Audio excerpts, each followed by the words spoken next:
Dulu Penaga ni terkenal dengan zaman tahun 60-an terkenal dengan funfair. Funfair ni telah diuruskan oleh Persatuan Penuntut Sekolah Rendah Penaga. Di sini dulu tahun 60-an kira famous lah dengan funfair ni, dengan kehadiran dulu P. Ramlee, El Suraya, El Ramlee dan ramailah penyanyi-penyanyi yang hadir masa funfair itu. Funfair ni dibuat kebanyakan selepas musim padi dalam bulan 6 semasa cuti sekolah. Cuti sekolah tu dalam seminggu atau 2 minggu dia akan mengikut cuti sekolah lah. Ramailah yang hadir funfair ni, boleh kata keseluruhan daripada penduduk-penduduk Sabang Perai Utara dan juga daripada Kedah.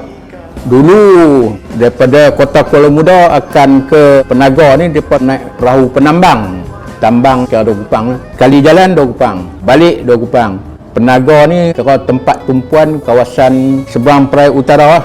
Tapak masa funfair dulu kita ada satu dewan.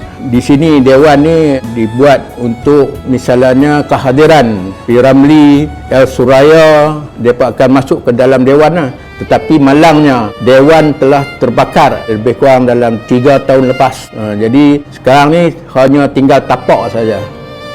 Sebelum ini belum ada lagi Astaka MBSP. Selepas mereka bina Astaka MBSP, peniaga-peniaga diberi peluang lah menjaga, terdiri daripada peniaga kain, peniaga tukang jahit dan kedai makanan.